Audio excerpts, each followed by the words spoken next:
আসসালামু আলাইকুম। আমি সাংবাদিক সৈয়দ এনামুল হক নিপু।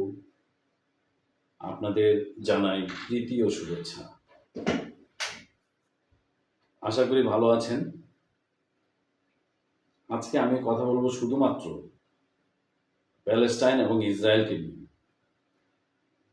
আমার যখন বুদ্ধি হয়েছে তখন থেকে আমি দেখেছি যে মাঝে মাঝে ইসরায়েল লোমহর্ষক আক্রমণ করছে প্যালেস্টাইনের উপর।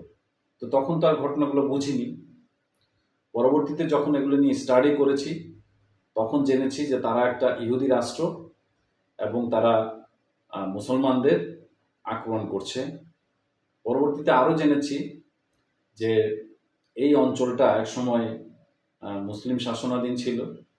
দ্বিতীয় মহাযুদ্ধের পর হিটলারের নাৎসি বাহিনী যখন ৬০ লক্ষ ইহুদিদের হত্যা করে তখন সেই ইহুদিদের এই এলাকায় প্যালেস্টাইন এলাকায় ইংল্যান্ডের তত্ত্বাবধানে পুনর্বাসিত করা হয়। পরবর্তীতে এদেরকে ইহুদিরা ইসরায়েল একটি রাষ্ট্র হিসেবে ডিক্লেয়ার করে মার্কিন যুক্তরাষ্ট্র এবং পশ্চিমা রাষ্ট্রগুলোর সহায়তায়। তো এখানে একটা ছিল যে দুইটা রাষ্ট্র হবে।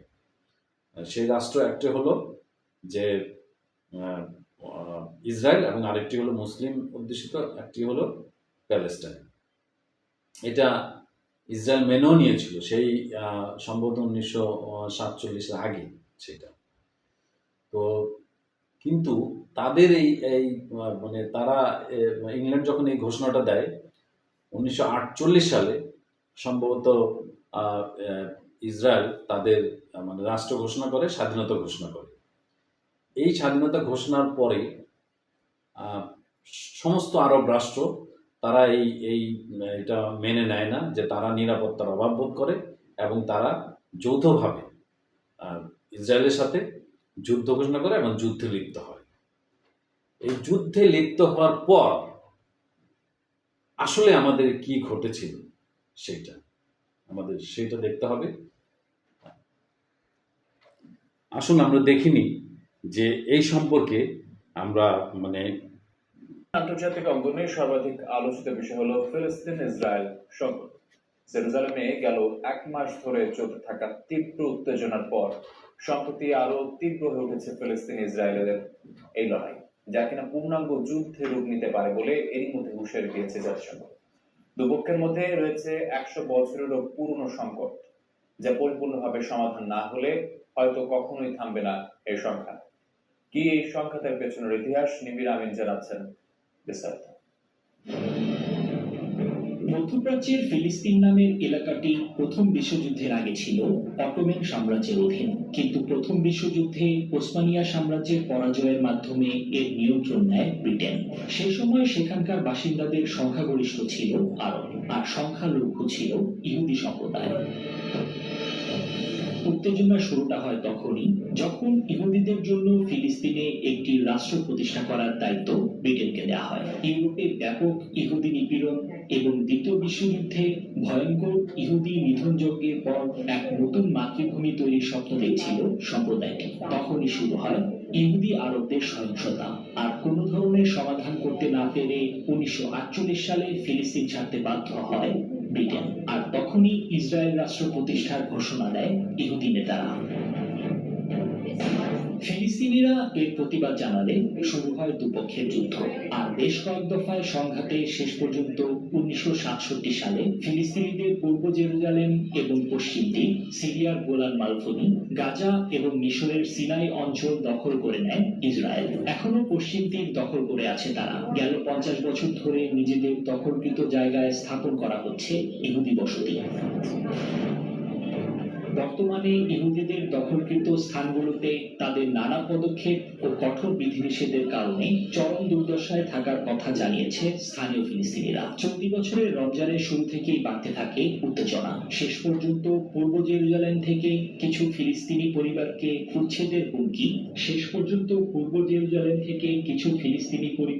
উচ্ছেদের হুমকি আরো ক্ষুব্ধ করে তোলে ফিলিস্তিনিদের।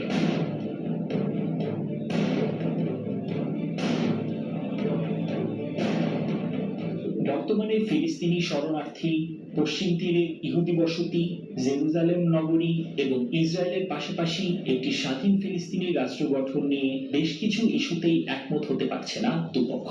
ফলে ভবিষ্যতে কোনো শান্তি চুক্তির আগে সমাধানে না এলে চলতেই থাকবে এই সংঘাত।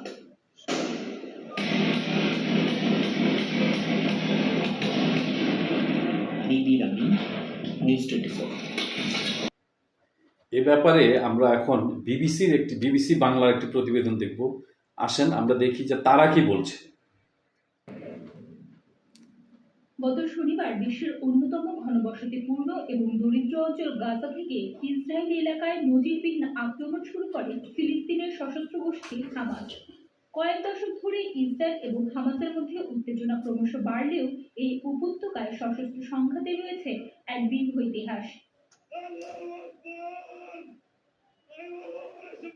একবিংশ শতকের শুরুতে ইহুদিবাদী আন্দোলনে অনুপ্রাণিত হয়ে ইউরোপের ইহুদিরা দলে দলে প্যালেস্টাইনে গিয়ে বসত গড়তে শুরু করে, কিন্তু তাদের এই অভিবাসন স্থানীয় আরব এবং মুসলিমদের মধ্যে অসন্তোষ তৈরি করে।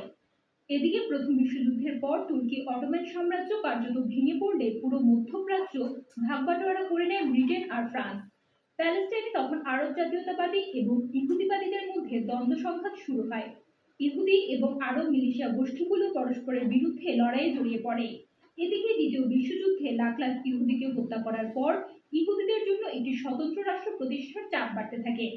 প্যালেস্টাইনকে তখন ফিলিস্তিনি আর ইহুদিদের মধ্যে ভাগ করার সিদ্ধান্ত নেওয়া হয়, যার ভিত্তিতে 1948 সালের 14 মে প্রতিষ্ঠিত হয় ইসরায়েল। কিন্তু পরদিনই মিশর, জর্ডান, সিরিয়া এবং ইরাক মিলে অভিযান চালায় ব্রিটিশ ম্যান্ডেটের অধীনে থাকা প্যালেস্টাইন অঞ্চলে। সেটাই ছিল প্রথম আরব ইসরায়েল যুদ্ধ।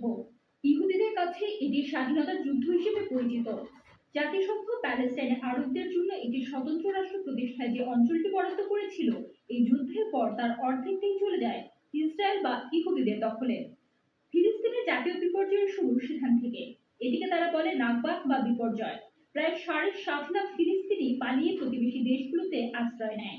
ইহুদি বাহিনী তাদেরকে বাড়িঘর থেকে উচ্ছেদ করে। এর মধ্য দিয়ে এক দীর্ঘমেয়াদী সংঘাতের সূচনা হয়। ইহুদিরা বিশ্বাস করে বাইবেলে বর্ণিত পিতৃপুরুষ আব্রাহাম এবং তার বংশধরদের জন্য যে পবিত্র ভূমির প্রতিশ্রুতি দেওয়া হয়েছিল, আজকের আধুনিক ইসরায়েল সেখানেই প্রতিষ্ঠিত হয়েছে। প্রাচীনকাল থেকে এই ভূমি নিয়ে সংঘাত চলছে।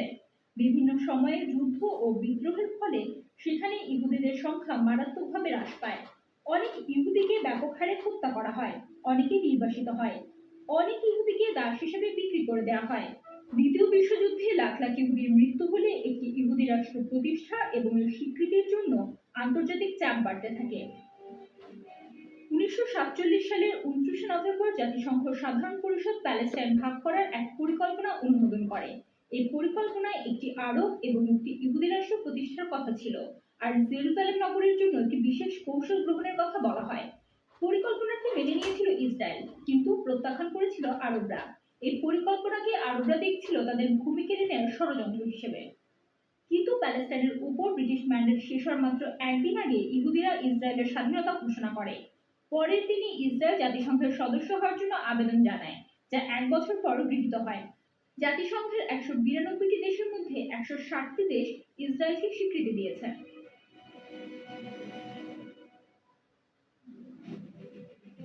আজকের ফিলিস্তিনি ভূখণ্ডের বিভাজন মূলত নির্ধারিত হয়েছে প্রথম আরব ইসরায়েল যুদ্ধের পর 1949 সালের যুদ্ধবিরতির রেখা বরাবর। ওয়েস্ট ব্যাংক বা পশ্চিম তীর এবং গাজা ভূখণ্ড হচ্ছে দুটি প্রধান ফিলিস্তিনি অধ্যুষিত এলাকা। এই দুই ফিলিস্তিনি ভূখণ্ডের সবচেয়ে নিকটবর্তী দুটি এলাকার মধ্যে দূরত্ব প্রায় 40 কিলোমিটার। পশ্চিম তীর নিয়ন্ত্রণ করে ফিলিস্তিনি জাতীয় কর্তৃপক্ষ। এটি আন্তর্জাতিকভাবে স্বীকৃত ফিলিস্তিনি সরকার। ধর্মনিরপেক্ষ ফিলিস্তিনি দল ফাতাহ এই ফিলিস্তিনি জাতীয় কর্তৃপক্ষের মূল শক্তি বা দল। আর গাজার সঙ্গে রয়েছে ইসরায়েলের 51 কিলোমিটার দীর্ঘ সীমান্ত। মিশরের সঙ্গেও গাজার 7 কিলোমিটার সীমান্ত আছে। গাজার অন্যদিকে 40 কিলোমিটার দীর্ঘ ভূমধ্যসাগর উপকূল। গাজা এখন নিয়ন্ত্রণ করে হামাস, যা কিনা ফিলিস্তিনিদের মধ্যে সবচেয়ে বড় ইসলামপন্থী দল। অন্যান্য ফিলিস্তিনি গোষ্ঠীগুলো ইসরায়েলের সঙ্গে যে চুক্তি করেছে, হামাস তাকে স্বীকৃতি দেয় না।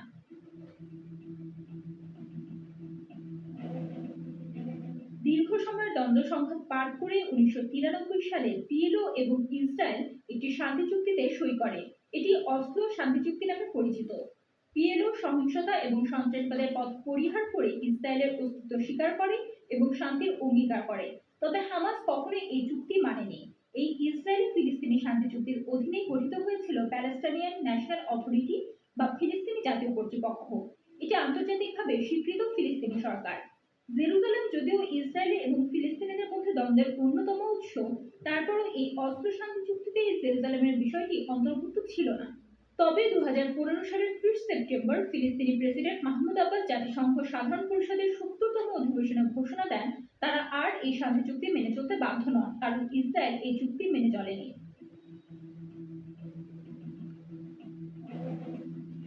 একটি স্বাধীন ফিলিস্তিনি রাষ্ট্র প্রতিষ্ঠায় বিলম্ব, পশ্চিম তীরে ইহুদি বসতি নির্মাণ অব্যাহত রাখা এবং ফিলিস্তিনি ও ইহুদি এলাকার মধ্যে নিরাপত্তা প্রাচীর তৈরি করা, এগুলো শান্তি প্রক্রিয়াকে বেশ জটিল করে ফেলেছে। ইসরায়েল দাবি করে জেরুজালেমের ওপর তাদের সার্বভৌম অধিকার রয়েছে। 1967 সালের যুদ্ধে তারা পূর্ব জেরুজালেম দখল করে নেয়। এরপর থেকে তারা জেরুজালেমকে তাদের রাজধানী বলে গণ্য করে, কিন্তু এর কোনো আন্তর্জাতিক স্বীকৃতি নেই। অন্যদিকে ফিলিস্তিনিরা পূর্ব জেরুজালেমকে তাদের রাজধানী হিসেবে চায়। ফিলিস্তিনিরা চায় 1967 সালের আরব ইসরায়েল যুদ্ধের আগে যে সীমান্ত ছিল সেই সীমানার ভিত্তিতে ফিলিস্তিনি রাষ্ট্র গঠিত হবে। ইসরায়েল এটা মানতে নারাজ। 1967 সালের যুদ্ধে ইসরায়েল যেসব ফিলিস্তিনি এলাকা দখল করে নিয়েছিল সেখানে তারা অনেক ইহুদি বসতি গড়ে তুলেছে। আন্তর্জাতিক আইনে এসব বসতি অবৈধ। কেবল পশ্চিম তীর এবং পূর্ব জেরুজালেমে এখন বসতি গেড়েছে 5 লাখের বেশি ইহুদি। ইসরায়েল রাষ্ট্র প্রতিষ্ঠিত হওয়ার পর সেখান থেকে বাড়িঘর ছেড়ে পালিয়ে এসেছিল লাখ লাখ ফিলিস্তিনি। এরা ইসরায়েলের ভেতরে তাদের বাড়িঘরে ফিরে যাওয়ার অধিকার দাবি করে আসছে। পিএলও হিসেবে এই ফিলিস্তিনি এবং তাদের বংশধরদের সংখ্যা প্রায় 1.6 লাখ, কিন্তু ইসরায়েল এই অধিকারের স্বীকৃতি দিতে চায় না। তাদের আশঙ্কা, এত বিপুল সংখ্যক ফিলিস্তিনি যদি ইসরায়েলে ফিরে আসে তাদের রাষ্ট্রের ইহুদি চরিত্র আর ধরে রাখা যাবে না। 2012 সালের 29 নভেম্বর জাতিসংঘ সাধারণ পরিষদে একটি প্রস্তাব ভোটে পাস হয়। এতে ফিলিস্তিনিদের নন মেম্বার অবজারভার স্টেট বা পর্যবেক্ষক রাষ্ট্রের মর্যাদা দেওয়া হয়। এর ফলে ফিলিস্তিনিরা এখন জাতিসংঘের সাধারণ পরিষদের বিতর্কে অংশগ্রহণের সুযোগ পায়। তারা জাতিসংঘের অঙ্গ সংগঠন এবং প্রতিষ্ঠানগুলোর কাজে অংশ নিতে পারে। 2011 সালে অবশ্য একটি পূর্ণ সদস্য রাষ্ট্র হিসেবে ফিলিস্তিন জাতিসংঘের স্বীকৃতি পাওয়ার চেষ্টা করেছিল, কিন্তু জাতিসংঘ নিরাপত্তা পরিষদের আপত্তির কারণে সেই চেষ্টা সফল হয়নি।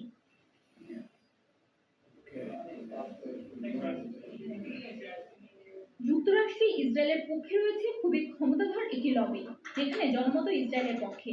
এর ফলে কোনো প্রেসিডেন্টের পক্ষে ইসরায়েলের ওপর থেকে সমর্থন তুলে নেওয়া কঠিন। 2013 সালে বিবিসি 22টি দেশে একটি জরিপ চালিয়েছিল। সেই জরিপে দেখা যায় পুরো পশ্চিমা দুনিয়ায় যুক্তরাষ্ট্র হচ্ছে একমাত্র দেশ যেখানে জনমত ইসরায়েলের পক্ষে সহানুভূতিশীল। শুধু তাই নয়, এই দুই দেশ ঘনিষ্ঠ সামরিক মিত্র। যুক্তরাষ্ট্রের সবচেয়ে বেশি আন্তর্জাতিক সাহায্য পায় ইসরায়েল। এই সাহায্যের বড় একটি অংশই খরচ হয় ইসরায়েলের জন্য সামরিক অস্ত্র কেনায়। অন্যদিকে ফিলিস্তিনের পক্ষে খোলাখুলি সমর্থন জানানোর মতো একটি বৃহৎ শক্তিও নেই। ফিলিস্তিনি গোষ্ঠী হামাস একসময় মিশরের মুসলিম ব্রাদারহুড গোষ্ঠীর সঙ্গে যোগাযোগ রাখত, কিন্তু মিশরের সেনাবাহিনী ইসলামপন্থী প্রেসিডেন্ট মোহাম্মদ মুরসিকে ক্ষমতাচ্যুত করার পর সেখান থেকে হামাস আর কোনো সমর্থন পায় না। এখন হামাসের প্রধান পৃষ্ঠপোষক সিরিয়া, ইরাক এবং লেবাননের হেজবুল্লাহ গোষ্ঠী। ফিলিস্তিনের প্রতি সহানুভূতিশীল বিশ্বের আরো অনেক দেশ, কিন্তু এই সহানুভূতি কাজে পরিণত হয় কম। ফিলিস্তিনিদের দিক থেকে দেখলে এজন্য প্রথমেই ইসরায়েলকে একটি স্বাধীন ফিলিস্তিনি রাষ্ট্রের স্বীকৃতি দিতে হবে। এতে হামাসও থাকবে। গাজার উপর থেকে অবরোধ তুলে নিতে হবে। পশ্চিম তীর এবং পূর্ব জেরুজালেমে ফিলিস্তিনিদের চলাফেরার উপর থেকে বিধিনিষেধ তুলে নিতে হবে।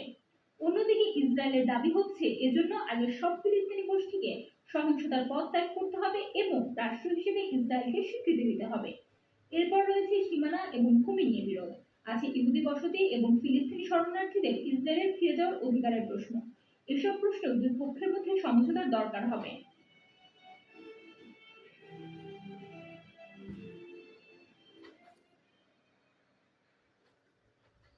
জানবো, মোটামুটি আমরা জেনেছি ফিলিস্তিন আর এই সংকটটা কি। এখন জানবো যে এই ব্যাপারে আমাদের মহানবী কি বলেছিলেন, ধর্মীয় বা কিছু আছে কিনা সেটা জেনে নিই। মক্কা ও মদিনার পর জেরুসালেমের আল-আকসা মসজিদকে ইসলামের তৃতীয় গুরুত্বপূর্ণ ধর্মীয় স্থান হিসেবে বিবেচনা করা হয়। প্রতি বছর ফিলিস্তিন এবং পৃথিবীর বিভিন্ন দেশ থেকে হাজার হাজার মুসলিম আসেন এই মসজিদ প্রাঙ্গণে। মসজিদটি ফিলিস্তিনি প্রতিরোধের প্রতীক হিসেবেও দেখা হয়। বহু বছর ধরে আল-আকসা প্রাঙ্গণে ইসরায়েলি বাহিনী ও ফিলিস্তিনিদের মধ্যে সংঘর্ষ ও সহিংসতার ঘটনা ঘটছে। কিন্তু এই এলাকাটি এত স্পর্শকাতর কেন? এর জন্য ফিরে তাকাতে হবে ইতিহাসের দিকে। মসজিদুল আকসা বা বাইতুল মুকাদ্দিস মুসলমানদের জন্য অত্যন্ত গুরুত্বপূর্ণ একটি জায়গা। এই মসজিদের বহু ফজিলতের কথা কোরআন হাদিসে বর্ণিত হয়েছে। ফিলিস্তিনের মসজিদুল আকসা হলো মুসলিমদের প্রথম কিবলা, যার দিকে মুখ করে রাসূলুল্লাহ সাল্লাল্লাহু আলাইহি ওয়াসাল্লাম ও সাহাবীরা 10 বছর নামাজ আদায় করেছেন। সূরা বাকারায় এ ব্যাপারে বর্ণনা রয়েছে। নবীজি মনে প্রাণে চেয়েছিলেন মক্কাকে কিবলা বানাতে, তাই আল্লাহ তাআলা মক্কাকে কিবলা বানিয়েছেন। কিন্তু মসজিদুল আকসা প্রথম কিবলা হওয়ার কারণে প্রত্যেক মুসলমানের কাছে এই মসজিদের গুরুত্ব ও ফজিলত অনেক বেশি। মসজিদুল আকসা আল্লাহর জমিনে নির্মিত দ্বিতীয় মসজিদ। ইতিহাসে প্রথম নির্মিত মসজিদ মসজিদুল হারাম। এর পরের স্থানে আছে সুশোভিত প্রাচীনতম জেরুজালেম শহরে অবস্থিত মুসলমানদের দ্বিতীয় পবিত্রতম মসজিদ মসজিদুল আকসা। এই দুই মসজিদ নির্মাণে সময়ের ব্যবধান 40 বছর। এক প্রশ্নের জবাবে আবু যর গিফারি রাদিয়াল্লাহু তাআলা আনহুকে বলেছিলেন, মহানবী হযরত মুহাম্মদ সাল্লাল্লাহু আলাইহি ওয়াসাল্লাম, আল্লাহ তাআলা মসজিদুল আকসা এবং এর আশেপাশে বরকত নাজিল করেছেন। সূরা বনী ইসরাঈলের প্রথম আয়াতে বলা হয়েছে, পবিত্র সেই সত্তা যিনি তার বান্দাকে রজনীতে ভ্রমণ করিয়েছেন মসজিদুল হারাম থেকে মসজিদুল আকসা পর্যন্ত, যার আশেপাশ আমি বরকতময় করেছি, যাতে আমি তাকে আমার কুদরতের কিছু নিদর্শন দেখিয়ে দিতে পারি। নিশ্চয়ই আল্লাহ সর্বশ্রোতা সর্বদ্রষ্টা। মহানবী হযরত মুহাম্মদ সাল্লাল্লাহু আলাইহি ওয়াসাল্লাম মিরাজের রাতে জিবরাইল আলাইহি ওয়াসাল্লামের সঙ্গে মক্কা থেকে মসজিদুল আকসা এসেছিলেন। এখানে তিনি নবীদের সঙ্গে নামাজ পড়েন, অতঃপর 7 আসমানে ভ্রমণ করেন এবং সেখান থেকে একাকী রফরফ বাহনে আরশে আজিম পর্যন্ত ভ্রমণ করে মহান আল্লাহ রাব্বুল আলামিনের সঙ্গে সাক্ষাৎ লাভ করেন। পাশাপাশি জান্নাত জাহান্নাম পরিদর্শন করে 5 ওয়াক্ত নামাজের নির্দেশনা নিয়ে পৃথিবীতে ফিরে আসেন। নবী করিম সাল্লাল্লাহু আলাইহি ওয়াসাল্লামের মিরাজের সূচনা হয়েছিল মসজিদুল আকসা থেকে। এই মসজিদ নবীজির মিরাজের সাক্ষী। হযরত মুসা আলাইহি ওয়াসাল্লাম দোয়া করেছিলেন, মসজিদুল আকসার পাশে তার কবর হোক। সহিহ বুখারীতে বর্ণিত আছে, বহু নবী রাসূলের কবর আছে বাইতুল মুকাদ্দিসের আশেপাশে। আল্লাহর একজন নবী এই মসজিদের কাছাকাছি শায়িত হওয়ার জন্য দোয়া করেছিলেন। সেখান থেকেই এই মসজিদের গুরুত্ব ও ফজিলত পরিষ্কারভাবে ফুটে ওঠে। নবী করিম সাল্লাল্লাহু আলাইহি ওয়াসাল্লাম বলেছেন, কিয়ামতের আগে 6টি ঘটনা ঘটবে। তার মধ্যে একটি হলো এই বাইতুল মুকাদ্দিসের বিজয় হবে। বাইতুল মুকাদ্দিস মুসলমানদের হাতে আসবে। ওমর রাদিয়াল্লাহু তাআলা আনহুর যুগে এটা মুসলমানদের হাতে এসেছিল, পরে আবার হাতছাড়া হয়, এখন আবার মুসলমানদের হাতে এসেছে। মুসলমানরা এখানে সালাত আদায় করেন, কিন্তু ইহুদিরা জোরপূর্বক সেই পবিত্র স্থান ও তার আশেপাশের এলাকা ঘিরে রেখেছে। কিন্তু কিয়ামতের আগে আবার আল-আকসা বিজয় করবে মুসলিমরা। আল-আকসা মসজিদে সফর করা জায়েজ আছে সওয়াবের উদ্দেশ্যে। পৃথিবীর কোনো মসজিদ বা কবরে দূর থেকে সওয়াবের উদ্দেশ্যে সফর করার নিয়ম নেই, কিন্তু সওয়াবের উদ্দেশ্যে সফর করা জায়েজ আছে 3টি মসজিদে: মসজিদুল হারাম, মসজিদে নববী এবং আল-আকসা। এই মসজিদে সফরকারীকে আল্লাহ বিশেষ সওয়াব দান করে থাকেন। মসজিদুল আকসায় নামাজ আদায় করলে আল্লাহ তাআলা তার সওয়াব 500 গুণ বাড়িয়ে দেন। এই মসজিদে কেউ 1 রাকাত সালাত আদায় করলে তার 500 রাকাত সালাত আদায়ের সমান সওয়াব আল্লাহ তাআলা লিখে দেন। আল আল-আকসা মসজিদে যারা সালাত আদায় করবেন, আল্লাহর নবী হযরত মুহাম্মদ সাল্লাল্লাহু আলাইহি ওয়াসাল্লাম তাদের জন্য দোয়া করে গেছেন। আব্দুল্লাহ ইবনু আমর রাদিয়াল্লাহু তাআলা আনহু থেকে বর্ণিত, রাসূলুল্লাহ সাল্লাল্লাহু আলাইহি ওয়াসাল্লাম বলেন, যখন সুলাইমান ইবনু দাউদ বাইতুল মুকাদ্দিসের নির্মাণ কাজ সম্পন্ন করলেন, তখন তিনি আল্লাহর কাছে তিনটি বিষয়ে প্রার্থনা করলেন: তার মতো শাসন ক্ষমতা এবং এমন রাজত্ব যা তার পরে কাউকে প্রদান করা হবে না, এবং সালাত আদায়ে একনিষ্ঠ মনে উক্ত মসজিদে আগমনকারীর পাপ মোচন করে তার জন্মের দিনের মতো নিষ্পাপ করার প্রার্থনা করেছেন। নবীজি সাল্লাল্লাহু আলাইহি ওয়াসাল্লাম বললেন, আল্লাহ তার আবেদনের ভিত্তিতে তাকে দুটি প্রদান করেছেন, তৃতীয়টিও কবুল করবেন বলে প্রত্যাশা করছি। সুনানে ইবনু মাজাহ, হাদিস 1479। নবী করিম সাল্লাল্লাহু আলাইহি ওয়াসাল্লাম থেকে বিশুদ্ধ সূত্রে বর্ণিত হয়েছে, বাইতুল মুকাদ্দিস ও এর আশেপাশের এলাকা হলো হাসরের ময়দান, পুনরুত্থানের জায়গা। হাসরের ময়দানের সূচনা এখান থেকে হবে। এই ফিলিস্তিন থেকেই শুরু হবে কিয়ামত। রিজওয়ানা রিন্তি, কালবেলা ডেস্ক। তবে আমরা সম্প্রতি একটা জিনিস আমরা খুব লক্ষ্য করেছি যে খুব দেখে দেখে শিশুদের হত্যা করা হচ্ছে, যে এখন টার্গেটটা শুধু শিশুদের। তো এই শিশুদের টার্গেট করার মূল কারণটা কি, আসেন সেই প্রতিবেদনে আমরা জেনে নিই।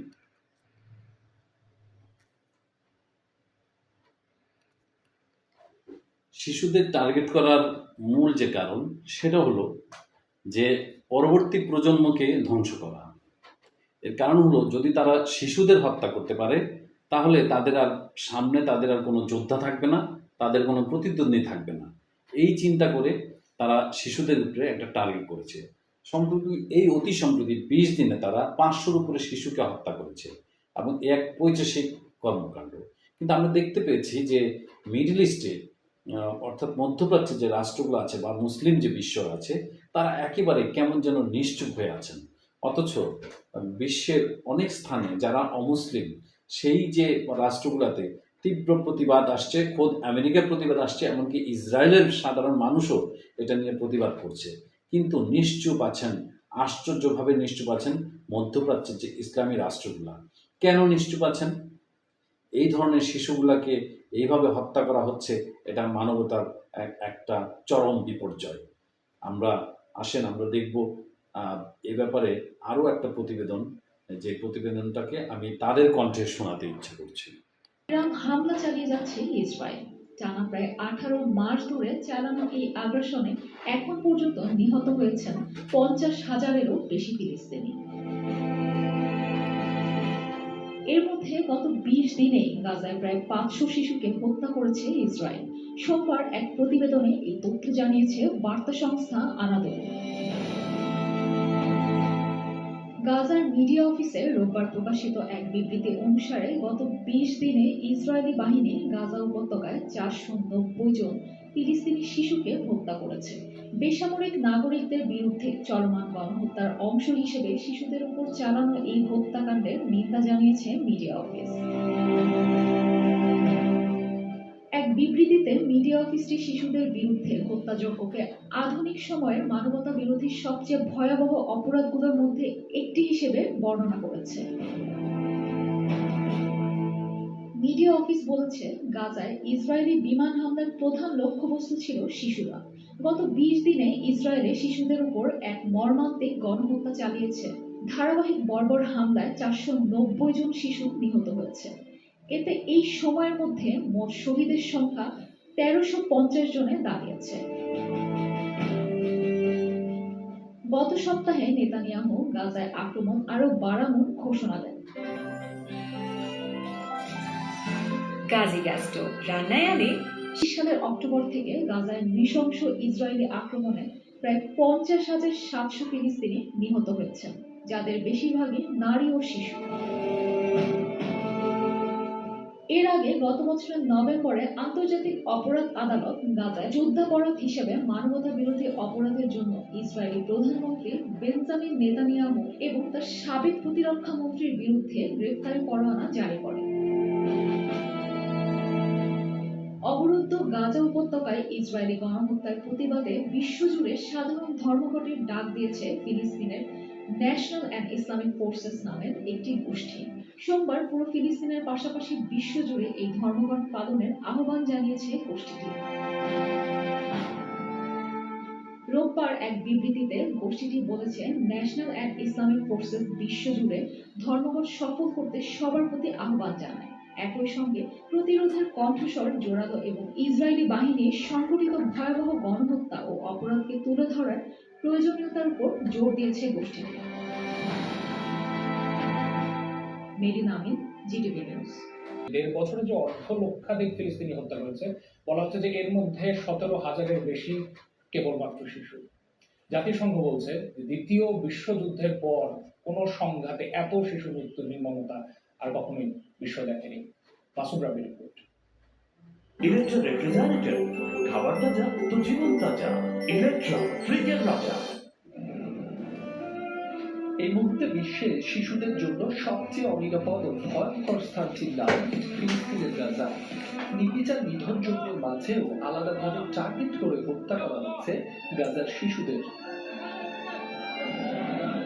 গেল 1.5 বছরে জায়নবাদীদের হামলায় অবরুদ্ধ উপত্যকাটিতে এখন পর্যন্ত প্রাণ হারিয়েছেন 50,000-এর বেশি ফিলিস্তিনি, যার মধ্যে শিশুই 17,000-এর বেশি। গাজা মিডিয়া অফিসের তথ্য মতে গেল 20 দিনে হামলা চালিয়ে প্রায় 500 শিশুকে হত্যা করেছে জায়নবাদীরা। জাতিসংঘ বলছে দ্বিতীয় বিশ্বযুদ্ধের পর কোন সংখ্যাতে এত শিশুর মৃত্যু আর দেখেনি বিশ্ব। প্রতিদিন অন্তত 100 শিশু হতাহত হচ্ছে ইসরায়েলি হামলায়।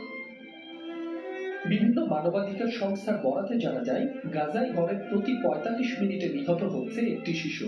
ফিলিস্তিনি কর্তৃপক্ষ আন্তর্জাতিক শিশু অধিকার সংস্থাগুলোর তথ্য বলছে নিহতদের মধ্যে 1 বছরের কম বয়সী অন্তত 900 শিশু ও 5 বছরের কম বয়সী 4,000-এর বেশি। ধ্বংসস্তূপের নিচে চাপা পড়ে নিখোঁজ আরো শত শত শিশু। গাজার মোট 23 লাখ বাসিন্দার 51% শিশু। হামলার পাশাপাশি উপত্যকাটিতে ঠান্ডায় জমে ক্ষুধা ও অপুষ্টিতে মৃত্যু হয়েছে 1/2 শিশুর। যেসব শিশু বেঁচে আছেন তাদের ভবিষ্যৎ অনিশ্চিত। হামাসের তথ্য মতে মা বাবা হারিয়ে এতিম হয়েছে গাজার 39,000 শিশু।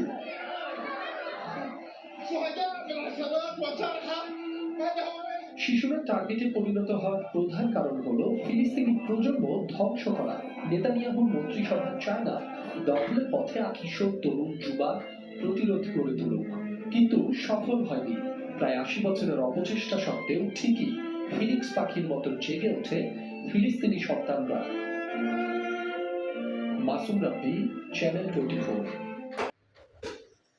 আমরা মোটামুটি 2টি টেলিভিশনের আমরা প্রতিবেদন দেখলাম যে শিশুদের কেন হত্যা করেছে, শিশুদের কেন টার্গেট করেছে এই বিষয়ের উপরে। এই বিষয়ের উপরে আসলে ওই যে আমি যে জিনিসটা থাম্বনেলে লিখেছি আপনারা দেখে নেবেন যে অ্যাকচুয়ালি যে যখন শিশুদের উপরে আঘাতটা আসে তখন খুব স্বাভাবিকভাবেই ধরা যায় যে এটা প্রজন্ম ধ্বংস করার জন্য। কারণ যদি সেই প্রজন্মটাকে ধ্বংস করা হয় তাহলে সামনে আর তাদের জন্য ইসরায়েলি কোনো প্যালেস্টাইনে কোনো যোদ্ধা থাকবে না এবং তারা নির্বিচারে তাদের যে শাসনটা পরিচালনা করে যেতে পারে। এই উদ্দেশ্যটা সামনে রেখেই তারা এই চেষ্টা করছে। যেমনটি আপনারা জানেন যে চায়না পৃথিবীর সবচেয়ে বেশি লোক সংখ্যার যে একটা দেশ যে চায়না, তারা করেছিল কি যে পরিবার ফ্যামিলি প্ল্যানিং হাতে নিয়েছিল এবং হাতে নেওয়ার ফলে তারা একটা করেছে যে এক সন্তান, প্রথম একটা আদেশ দিয়েছিল যে 1 সন্তানের বেশি নেওয়া যাবে না। পরবর্তীতে বললো যে সন্তান হতো সরকারের পারমিশন লাগবে, না হলে ফায়ারিং স্কোয়াডে। আজকে তাদের এমন একটা ঘটনা ঘটেছে যে তাদের কোনো ওইখানে কোনো শিশু বা যুবক নাই, সবাই বৃদ্ধ, এবং এই বৃদ্ধ চলে গেলে তারা ভয়ঙ্কর একটা সংকটে পড়বে। ঠিক ওই জিনিসটাই তারা মাথায় রেখে তারা করেছে, শিশুদের উপরে আঘাতটা আনা শুরু করেছে এবং শিশুদের নির্বিচারে হত্যা করেছে। গত 20 দিনে 500-র উপরে তারা বলছে, কিন্তু আরও বহুত শিশু যারা ধ্বংসস্তূপের নিচে আটকে আছে। আসলে প্রায় প্রকৃতপক্ষে বেসরকারিভাবে যা আছে যে গত 20 দিনে প্রায় 2000 শিশুকে হত্যা করা হয়েছে। এই ছিল ইসরায়েলের একটা বড় মিশন। আমরা এই মিশনের তীব্র নিন্দা করছি এবং পাশাপাশি সমস্ত ইসলামী রাষ্ট্রগুলা সহ পৃথিবীর যত রাষ্ট্র আছে মানবিক কারণে এগিয়ে আসার জন্য এবং এই ব্যাপারে হস্তক্ষেপ করার জন্য আমরা আহ্বান করছি। এবং প্রকৃতপক্ষে এখানে দুইটি রাষ্ট্রই যেন মুসলমানদের জন্য ফিলিস্তিন এবং ইহুদিদের জন্য ইসরায়েল, দুইটি রাষ্ট্রই যেন হয়, আমরা সেইটা করছি। আমরা কারোর প্রতি কোনো অবিচার করতে রাজি না এবং খুব দ্রুত জাতিসংঘের কাছে সহ অন্যান্য বহির্বিশ্বের যে অন্য রাষ্ট্রগুলো আছে, শক্তিশালী রাষ্ট্রগুলো আছে, তাদের কাছে আবেদন যে আপনারা এই জিনিসটাকে হস্তক্ষেপ করেন এবং খুব দ্রুত এই সংকটটা সমাধান করে দেন। তা না হলে এইভাবে যদি পৃথিবী নষ্ট হতে থাকে, এই উত্তেজনাটা শেষ পর্যন্ত তৃতীয় বিশ্বযুদ্ধের রূপ লাভ করলে পৃথিবীতে এক অনিশ্চয়তার দিকে চলে যাবে। এই বলে আমি আজকে আমার প্রতিবেদন শেষ করছি। আমি এখন থেকে কিছুদিন আপনার সরাসরি সম্প্রচার থেকে বন্ধ থাকবো। আমি এইভাবে ভিডিও করে আপনাদের উদ্দেশ্যে ছেড়ে দেব। আপনারা যারা আমাকে দেখছেন, যারা আমাকে ভালোবাসেন, আর যারা আমার এই ঘটনাটা দেখবেন কিন্তু ভালো মানে পরিচয় হয়নি, তাদেরকে আহ্বান করছি যারা সাবস্ক্রাইব করে দিবেন এবং শেয়ার করবেন এবং আমার মানে আপনাদের বেল বাটন টিপ দিবেন, যেন আমার যে কোনো আপলোড আপনাদের সাথে সাথে আপনারা আমার কাছে থেকে দেখতে পাবেন। ইনশাল্লাহ। আল্লাহ হাফেজ। জয় বাংলা, জয় বঙ্গবন্ধু।